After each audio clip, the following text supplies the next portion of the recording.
हमने जो पॉलिटी पढ़ना शुरू किया था तो हम पहुंचे थे, ये जो लास्ट की कक्षा थी आपा उसी को आज थोड़ा रिपीट कर रहे हैं।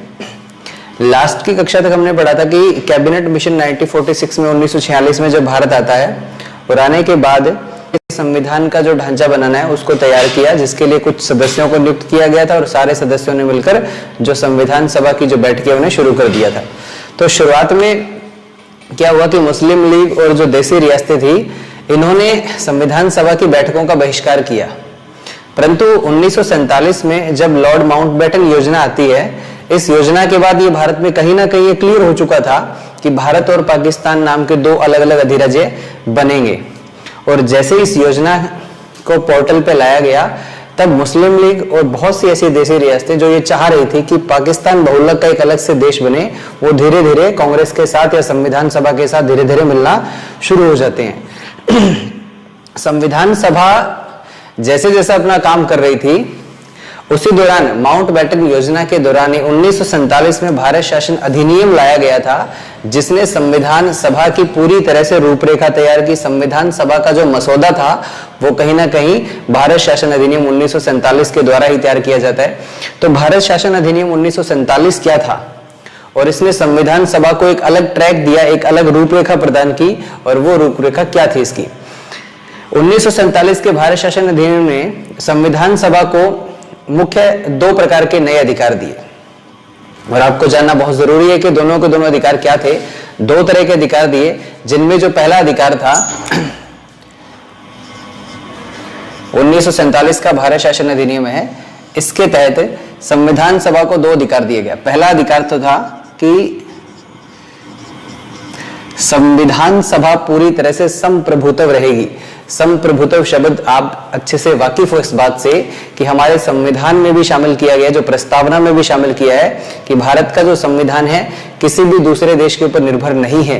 हमारा संविधान हमने खुद निर्मित किया है। तो कहीं ना कहीं 1947 का भारत शासन अधिनियम भी संविधान सभा को संप्रभुत्व बना रहा है। यानी कि संप्रभुत्व का मतलब कि अगर संविधान सभा चाहे तो जैसा उसका मन करे वैसे के वैसे वो नियम संविधान में शामिल कर सकती है, और इसके साथ साथ अगर वो ब्रिटिश सांसद से भी नियम उठाकर कॉपी पेस्ट करना चाहे तो भी उसको अधिकार दिया गया था कि आप ब्रिटिश सांसद से भी नियमों को एज इट इज उठाकर अपने संविधान में शामिल कर सकते हो और खुद अपने नियम खुद बना सकते हो। इसके लिए आप पूरी तरह से स्वतंत्र रहोगे, आप किसी दूसरे के ऊपर निर्भर नहीं रहोगे। तो पहला इसकी खास विशेषता थी संविधान सभा की 1947 के भारत शासन अधिनियम में जो दिया गया था संप्रभुत्व। दूसरी जो खास विशेषता थी वो थी विधायिका की, कि संविधान सभा एक विधायिका की भांति काम कर रही थी। अब विधायिका का काम होता है कानून का निर्माण करना। कानून का निर्माण करने का जो काम होता है ये विधायिका का होता है। तो यहाँ पर संविधान सभा ही है जो कानून निर्माण का काम कर रही है, और इसको कानून बनाने के लिए दो तरह की जिम्मेदारी दी गई कि ये किस किस के लिए कानून बनाएगी। तो विधायिका के रूप में काम कर रही है, कानूनों का निर्माण कर रही है, और किसके लिए काम कर रही है। तो पहला तो था जो आजादी के बाद स्वतंत्रता के पश्चात जो भारत का संविधान निर्माण किया जा रहा है उसमें किन किन नियमों को शामिल किया जा रहा है। यानी कि आप कह सकते हो कि स्वतंत्रता के पश्चात भारत के संविधान का निर्माण करना यह भी कहीं ना कहीं इसी का ही दायित्व था, संविधान सभा का ही दायित्व था। दूसरा, उस समय की जो आम जनता थी उस आम जनता के लिए नियम या कानून बनाने का दायित्व भी इसी का ही था। तो दो तरीके से काम कर रही थी। अकेली संविधान सभा यहाँ पर दो तरह के काम कर रही थी, यानी कि हमारे संविधान का निर्माण भी कर रही थी और उस समय की जो जनता है, आम जनता है, उनके लिए भी नियमों का निर्माण भी कर रही थी। और दोनों ही जिम्मेदारियां अलग अलग विभागों को दी गई कि जब स्वतंत्रता के बाद संविधान निर्माण होगा इसकी जो चर्चाएं हैं वो तो करेगी संविधान सभा, वो करेगी संविधान सभा, और जब आम जनता के लिए नियम बनाए जाएंगे तब इसका नेतृत्व करेगी संसद। तो यहाँ पे आप कह सकते हो कि संविधान सभा एक तो संविधान सभा के रूप में काम कर रही है जिसका कार्य भारत का संविधान निर्माण करना, और एक संसद के रूप में काम कर रही है जिसका कार्य है वर्तमान समय यानी कि 1947 1947 का भारत शासन अधिनियम जो है ये क्या क्या कहता है, यानी कि एक तो संविधान सभा को संप्रभुत्व का अधिकार देता है, दूसरा विधायिका का अधिकार देता है, यानी कि कानून के निर्माण करने का अधिकार। और कानून का निर्माण दो तरीके से, यानी कि संविधान का निर्माण करना और आम जनता के लिए नियम बनाना जो कि संसद के रूप में होगा, और संविधान का निर्माण जो कि संविधान सभा के रूप में होगा। जब संविधान सभा की बैठक होती थी तो इसकी अध्यक्षता करते थे डॉक्टर राजेंद्र प्रसाद, और जब यही संविधान सभा संसद के रूप में काम किया करती थी तो इसके अध्यक्ष हुआ करते थे गणेश वासुदेव मावलकर। जीवी मावलकर जो थे ये इसके अध्यक्ष हुआ करते थे जब ये संसद के रूप में काम करती थी। और इन दोनों को सलाह देने के लिए जो संवैधानिक सलाहकार थे, संविधान के निर्माण के लिए जो संवैधानिक सलाहकार थे वो थे BN राव। BN राव जो थे ये संवैधानिक सलाहकार थे संविधान सभा, या आप कह सकते हो कि पूरी की पूरी संविधान सभा जो भी काम कर रही है इसको अगर सलाह चाहिए किसी प्रकार की तो वो काम हुआ करता था BN राव का।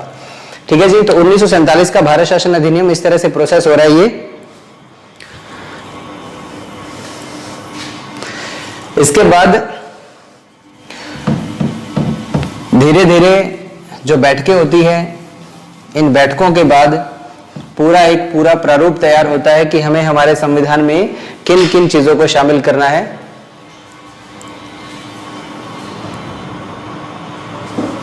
और कौन कौन सी जरूरी चीजें जिन्हें सबसे पहले शामिल करना जरूरी है। यानी कि संविधान सभा का जो भी प्रारूप तैयार किया गया था, संविधान सभा के प्रारूप के जो निर्माण करता है वो भी BN राव ही हैं। और संविधान सभा का जो प्रारूप तैयार हुआ है, इस प्रारूप के ऊपर विचार विमर्श करने के लिए एक समिति बनाई गई थी जिसका नाम था प्रारूप समिति।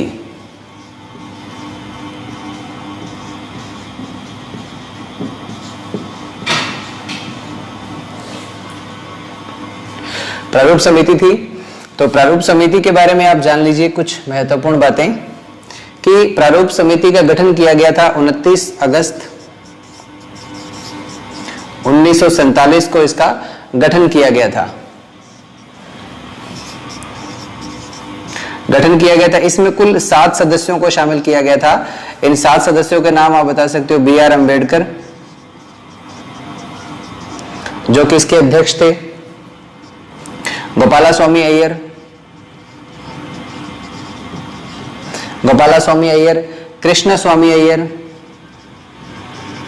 कृष्णस्वामी अय्यर, DP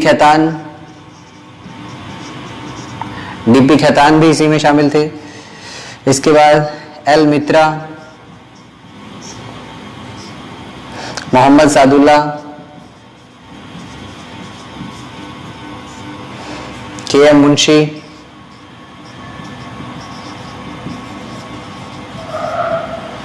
इस तरीके से कुल 7 सदस्य थे जो सबसे पहले ये प्रारूप समिति में शामिल किए गए थे।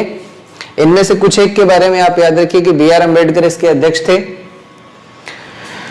DP खेतान जो थे, इनका कार्यकाल के दौरान इनका देहांत हो गया था और इनके देहांत के बाद जो नए व्यक्ति को चुना गया वो थे TT कृष्णमाचारी को नियुक्त किया गया। L मित्रा जो थे, ये इन्होंने स्वास्थ्य कारणों के चलते अपना इस्तीफा दे दिया था। स्वास्थ्य कारणों के चलते इन्होंने इस्तीफा दे दिया था। इनके इस्तीफे के देने के बाद इनकी जगह जो नए व्यक्ति नियुक्त हुए वो थे N माधवराव, मोहम्मद सादुल्ला और KM मुंशी। तो यहाँ पर एक बहुत ही अच्छा क्वेश्चन जो कई बार एग्जाम में पूछा गया है, मैं आप सबके सामने रखूंगा और आप उसका जो आंसर है मुझे कमेंट बॉक्स में बताइएगा कि प्रारूप समिति के शुरुआती जो 7 सदस्य थे, इनमें से कौन सा एकमात्र ऐसा व्यक्ति जो कि कांग्रेस से संबंधित था। तो प्रारूप समिति का एकमात्र कांग्रेसी सदस्य कौन था? आप इनमें से ये 7 के 7 ऑप्शन में है आपके, तो आप मुझे बता दीजिएगा। और इनके बारे में भी याद रखिएगा कि कौन सा व्यक्ति प्रारूप समिति के शुरुआती सदस्यों में शामिल नहीं थे। तो TT कृष्णमाचारी और N माधवराव जो थे, ये दोनों शुरुआत में शामिल नहीं थे, इन्हें बाद में शामिल किया गया था। जो भी कारण रहे हैं उन्हें मैं आपके सामने साझा कर चुका हूं यहाँ पे। तो इस क्वेश्चन का आंसर आप दे दीजिएगा कि एकमात्र कांग्रेसी व्यक्ति कौन थे।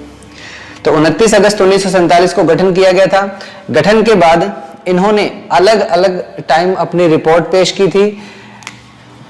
26 नवंबर 1949 में इन्होंने अंतिम बार अपनी जो रिपोर्ट पेश की थी, इस रिपोर्ट को मंजूर कर लिया गया, जिसके बाद 26 जनवरी 1950 को स्वीकार करके, आप कह सकते हो इसे स्वीकार किया और भारत का संविधान भी लागू कर दिया गया था।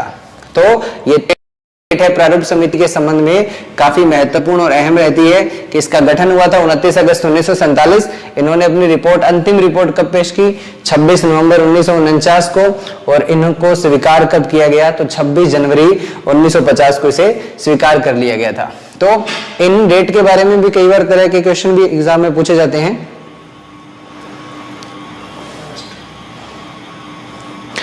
हाँ ठीक है, बताइए अपना जवाब, आप सारे लिख दीजिए जो भी आपका आंसर रहेगा। ठीक है, अब देखिए इन डेट्स के बारे में भी कई तरह के क्वेश्चन एग्जाम में आते हैं, उनको भी अपन थोड़ा डिस्कस कर लेते हैं। 29 अगस्त 1947 को गठन किया गया था। इन्होंने अपनी रिपोर्ट पेश की 26 नवंबर 1949। अब 26 नवंबर 1949 के बारे में क्या खास है उसको देख लीजिए थोड़ा सा। इसमें 2-3 तरह के क्वेश्चन बार बार एग्जाम में आते हैं। पहला क्वेश्चन जो अच्छा यहां से ये बनता है कि इसी दिन ही भारत का जो संविधान है उसे आंशिक रूप से लागू किया गया था। इस दिन तक आते आते भारत का संविधान पूरी तरह से तैयार हो चुका था, तो पूर्णतः तैयार हुआ 26 नवंबर 1949 को, और इस दिन इसे लागू भी किया गया, परंतु लागू किया गया केवल आंशिक रूप से लागू किया गया था। आंशिक रूप का मतलब कि इसमें उस समय केवल 16 ही अनुच्छेदों को शामिल किया गया था। केवल 16 महत्वपूर्ण आर्टिकल जो थे उन्हें शामिल किया गया था। इन 16 आर्टिकल्स में 2 महत्वपूर्ण आर्टिकल 393 और आर्टिकल 394 काफी महत्वपूर्ण रहते हैं। ये बहुत बार एग्जाम में पूछे गए हैं कि आर्टिकल 393 क्या है और आर्टिकल 394 क्या है। तो 393 में क्या है? हमारे संविधान का शीर्षक जो है, इस शीर्षक का वर्णन किया गया है। और शीर्षक है क्या एक्चुअल में? ये शीर्षक है भारत का संविधान। शीर्षक का नाम है भारत का संविधान। ये हमारे संविधान का शीर्षक है। जैसे हर एक चीज का एक टाइटल होता है, जैसे कि अगर मान के चलिए बहुत सारे सॉन्ग आते हैं, ऐसे उन सॉन्ग का एक टाइटल हुआ करता है ना, उसी प्रकार से हमारे संविधान की जो पुस्तिका लिखी गई है उसके प्रथम पृष्ठ के ऊपर इसका शीर्षक लिखा हुआ है, जिसका वर्णन आर्टिकल अनुच्छेद 393 में है। और आर्टिकल 394 जो कि आंशिक रूप से 16वें आर्टिकल के रूप में लागू किया गया था, इसमें इस बात का वर्णन है कि जो बाकी के बचे हुए आर्टिकल है, देखो बनकर तैयार हो चुका है, यानी कि 395 आर्टिकल बनकर पूरी तरह से तैयार हो चुके हैं यहाँ पर, परंतु लागू किए जा रहे हैं 16। इसका मतलब कि जो बाकी बचे हुए हैं उनके लिए आर्टिकल 394 ये कहता है कि बाकी बचे हुए आर्टिकल हम 26 जनवरी 1950 को पूरी तरह से लागू कर देंगे। और ऐसा हुआ, 26 जनवरी 1950 को भारत का संविधान पूरी तरह से लागू हुआ, जिसमें 395 के 95 आर्टिकलों को शामिल किया गया था। ठीक है, तो 26 नवंबर 1949 के बारे में ये 2-3 महत्वपूर्ण बातें आप अच्छे से याद रखिएगा। इसके बाद हम बढ़ते हैं आगे। 26 जनवरी 1950 से 2 दिन पहले की घटना, 26 जनवरी 1950 से जस्ट 2 दिन पहले की घटना 24 जनवरी 1950, इसके बारे में क्या क्या महत्वपूर्ण पॉइंट्स रहेंगे? देखिए, संविधान सभा की जो बैठकों का दौर था, लगभग 2 वर्ष 11 महीने और 18 दिनों तक ये जो वार्ताओं का दौर चला, जिसमें कुल 64 लाख रुपए खर्च हुए थे। इसकी 11वीं व अंतिम बैठक, 11वीं तथा अंतिम बैठक जो हुई थी वो 24 जनवरी 1950 को ही हुई थी। 24 जनवरी 1950 को हुई थी। इस दिन क्या क्या निर्णय लिए गए थे? इस दिन पहला निर्णय लिया गया कि संविधान सभा ने जो भारत का संविधान बनाया है, उस संविधान सभा की पुस्तिका के प्रथम पृष्ठ के ऊपर पंडित जवाहरलाल नेहरू ने भारत के प्रधानमंत्री के रूप में हस्ताक्षर किए, और अंतिम पृष्ठ के ऊपर भारत के प्रथम राष्ट्रपति डॉक्टर राजेंद्र प्रसाद ने राष्ट्रपति के रूप में हस्ताक्षर किए। यानी इन दोनों की नियुक्ति आप कह सकते हो इसी दिन हुई थी, 24 जनवरी 1950 को ही, परंतु इन्होंने अपना कार्यभार संभाला जस्ट 2 दिन के बाद 26 जनवरी 1950 को। 2 और महत्वपूर्ण पॉइंट यहाँ पे याद रख सकते हो कि जन गण मन जो कि हम 52 सेकंड तक गाते हैं, और राष्ट्रीय गीत